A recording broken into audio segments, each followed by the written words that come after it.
Okay, today we are going to start a new lesson, that is parts of speech. Okay, the before classes already we have learned what is sentence, the definition of sentence, the parts of sentence. Okay, but now I am going to start a new chapter, a new part, that is parts of speech. আজকে আমরা একটা নতুন অধ্যায় শুরু করতে চলেছি, এটা হলো আমাদের পার্টস অফ স্পিচ। ওকে, আগের দিন আমরা জেনেছি যে সেন্টেন্সের পার্টস। এইবার আমরা এই পার্টস অফ স্পিচ শেখার আগে আমরা জানবো যে স্পিচ জিনিসটা কি। ওকে, স্পিচ আর সেন্টেন্স এই দুটোই কিন্তু একই জিনিস। স্পিচ মানে হচ্ছে কথা, আর সেন্টেন্স মানেও কথা। আমরা যেটা মুখে বলি সেটা হচ্ছে স্পিচ, আর আমরা যেটা লিখি সেটা হলো সেন্টেন্স। বুঝলে কি বললাম? তো পার্টস অফ স্পিচ মানে হচ্ছে কথা বলার অংশগুলি অথবা সেন্টেন্সের অংশগুলি। সেন্টেন্সের এই অংশগুলি কিন্তু আলাদা অংশ। আমরা আগের ক্লাসে যে সেন্টেন্সের অংশগুলি আমরা শিখেছি সেইগুলো কিন্তু কি বলতো, সেইগুলো হলো সেন্টেন্সের গঠনগত অংশ। বুঝলাম কি বললাম? কিন্তু আজ আমরা সেন্টেন্সের অন্য অংশ জানবো, যেটাকে আমরা স্পিচ বলি।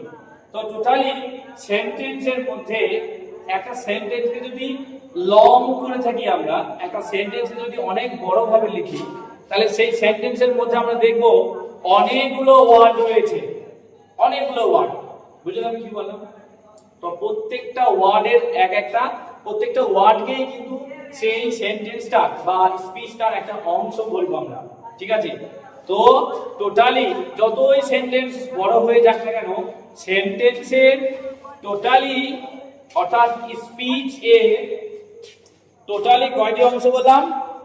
স্পিচ এর অর্থাৎ পার্টস অফ স্পিচ এর পার্টস অফ স্পিচ হলো টোটালি কয়টি?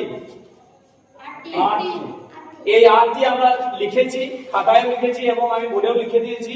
দেখো, noun, pronoun, adjective, verb, adverb, preposition, conjunction, interjection.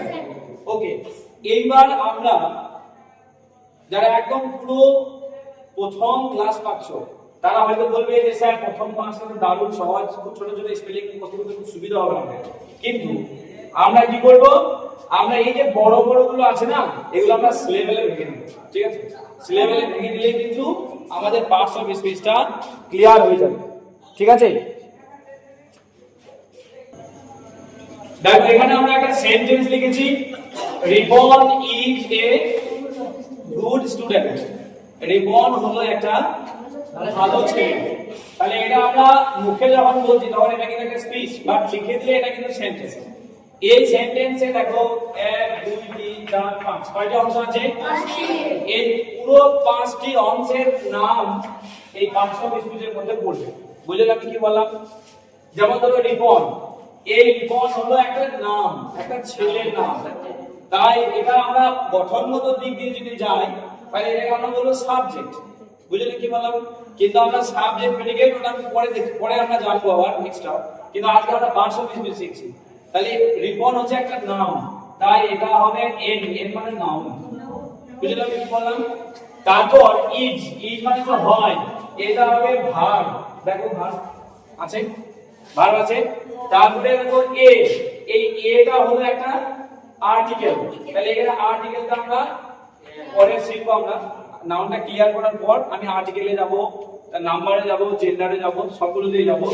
Just এটা মনে রাখবে। তাহলে এটা একটা অংশের নাম কিন্তু গুড। গুড মানে যে ভালো, এটা হলো কি জানো? অ্যাডজেক্টিভ। তারপর আছে স্টুডেন্ট। স্টুডেন্ট কিন্তু একটা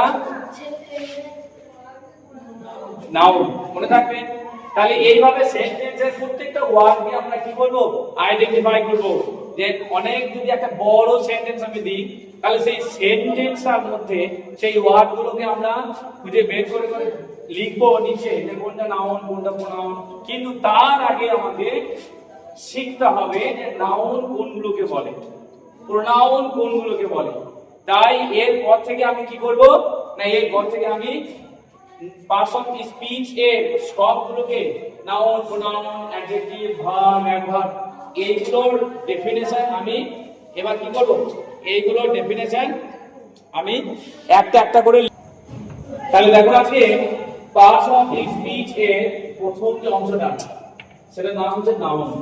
আজকে আমরা নাউন নিয়ে আলোচনা করব। নাউন কাকে বলে, হোয়াট ইজ নাউন, নাউন কাকে বলে, নাউনের বেশ কিছু एग्जांपल আমি লিখে দিয়েছি, এটা আজকে আমরা শিখব। তো ইংরেজিতে যেসব ওয়ার্ডগুলো কোনো কিছু নাম বোঝায় লিখেছি আমি, যে ওয়ার্ড কোনো ব্যক্তির নাম, কোনো বস্তুর নাম, কোনো গুণের নাম, কোনো জায়গার নাম, কোনো স্থানের নাম বা কোনো মানে কি বলবো বিশাল ইমারতের নাম, বুঝলে আমি কি বললাম, মানে নাম বোঝালে সেটা হবে কি নাউন। তাই এখানে লিখেছি নাউন মিন্স নেমিং ওয়ার্ডস, সমস্ত নামবাচক ওয়ার্ডকে আমরা বলবো কি নাউন। তাহলে নাউনের সংজ্ঞাটা আমি যদি ধরি, যদি বলি নাউন কাকে বলে, আশা করি বলতে পারবে তোমরা যে ওয়ার্ড কোনো ব্যক্তি, বস্তু, স্থান ইত্যাদি যে কোনো নাম বোঝায় তাকে বলতে আমরা নাউন। সহজটা কঠিন, এটা একদম ইজি, খুব সহজে মুখস্থ হয়ে যাবে। তাই এইখানে যে আমি एग्जांपल গুলো লিখেছি এগুলো হলো সব এক একটা নাউন। যেমন ডোর, ডোর মানে কি দরজা, এই যে দরজা আছে এই দরজাটা দরজাকে ইংরেজি বলে ডোর। তাহলে ডোর বলতে একটা দরজাকে একটা কি বলবো একটা বস্তুকে বোঝানো হচ্ছে, তাই একটা নাম বোঝানো হচ্ছে কোনো বস্তুর নাম। যেমন বেঞ্চ, বেঞ্চ হলো একটা বস্তুর নাম। আবার যে সালাউদ্দিন স্যার, এটা একটা নাম, কারণ এটা একটা ব্যক্তির নাম বোঝানো হচ্ছে, বুঝলে আমি কি বললাম। তাহলে এই যে নাম বোঝানো হচ্ছে, তাহলে যে ওয়ার্ডগুলো কোনো নাম বোঝানো হচ্ছে সেগুলোকে বলবো আমরা নাউন। ওকে, বুঝলে আমি কি বললাম। তাহলে এইগুলো যেগুলো एग्जांपल আমি দিয়েছি এগুলো তোমাদেরকে লিখতে হবে, এর বাংলা মিনিং গুলো লিখতে হবে এবং সেই সাথে এর স্পেলিং গুলো লেভেল অনুযায়ী মুখস্থ করবে, যেমন আমি প্রথম ক্লাসে শিখিয়েছিলাম। বুঝলে আমি কি বললাম। তাহলে এটা হচ্ছে তোমাদের হোমওয়ার্ক। এরপরে আমরা শিখবো কি, এরপরে আমরা শিখবো প্রোনাউন। দেখো এরপর আমরা তাহলে পার্টস অফ স্পিচের নাউনটা আমরা শিখে ফেললাম। এরপর আমরা শিখবো পার্টস অফ স্পিচ এর সেকেন্ড পার্ট, সেটা হচ্ছে প্রোনাউন। দেখো প্রোনাউন, নাউনের আগে প্রো অ্যাড করে দাও, দেখো সেটা হয়ে যাবে প্রোনাউন। বাট প্রোনাউন কোন ওয়ার্ডগুলোকে আমরা বলবো, ঠিক আছে, আমাদেরকে কিন্তু জানতে হবে প্রোনাউন কোন ওয়ার্ডগুলোকে আমরা বলবো। দেখো বলে যে ওয়ার্ড কোনো নাম বা নাউন এর পরিবর্তে ব্যবহার করা হয় তাকে বলে প্রোনাউন। এটা কিন্তু বুঝতে হবে কিরকম, আমি বলছি দেখো। রবীন্দ্রনাথ ঠাকুর একজন বিখ্যাত কবি, তিনি জন্মগ্রহণ করেছিলেন কলকাতার জোড়াসাঁকোর ঠাকুর পরিবারে।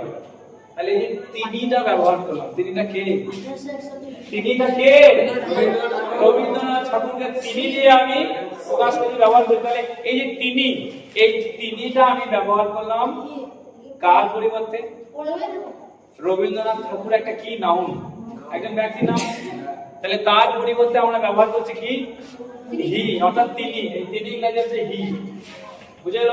তাহলে এই তিনিটা হলো প্রোনাউন, অর্থাৎ হিটা হলো প্রোনাউন। বুঝলেন আমি কি বললাম, ঠিক আছে।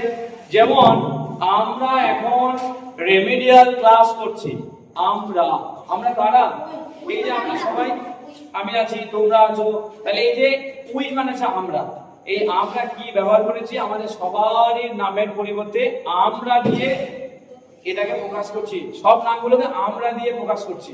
তাহলে যে আমরা অর্থাৎ উই, এই উইটা হলো একটা প্রোনাউন। বুঝলে কি বললাম, কিছু বলছিস কি, হ্যাঁ বলছি না বলছি, বুঝলে আমি কি বললাম। তাহলে এইখানে আমি যতগুলো ওয়ার্ড লিখেছি সব হচ্ছে প্রোনাউন। প্রোনাউন আরো অনেক আছে, আমরা এই পরবর্তী ক্লাসগুলোতে আমরা জানবো। আজকে শুধু কি শিখবো না, আজকে শুধু প্রোনাউনের ধারণাটা আমরা জানলাম যে প্রোনাউন জিনিসটা কি। বুঝলে আমি কি বললাম। যেমন আমি তোমাদের ইংরেজি পড়াই বা ইংরেজি গ্রামার ক্লাস, তাহলে এই যে আমিটাকে আমাদের নাম আছে একটা, কিন্তু আমি নামটার পরিবর্তে আই ব্যবহার করছি, মানে আমি ব্যবহার করছি। তাহলে এই যে আইটা হলো একটা প্রোনাউন। তাহলে আমরা এই সমস্ত প্রোনাউনগুলোকে আমরা সেন্টেন্সের মধ্যে লিখে থাকি। আগের দিনে আমি বেশ কিছু ট্রান্সলেশন দিয়েছিলাম বাংলা থেকে ইংরেজি। তো সেখানে আমি দেখলাম তারা আছে, তারা বই পড়ে, একটা শর্ট সেন্টেন্স দিয়েছে এটাকে ইংরেজিতে লেখার জন্য। তো আমি দেখছি তারার জায়গাটা কেউ কেউ লিখেছে ইউ, কেউ কেউ লিখেছে অন্য কিছু, কিন্তু তারা ইংরেজিতে দে। বুঝলে আমি কি বললাম? তাহলে তোমাদের প্রোনাউনটা বুঝতে অসুবিধা আছে?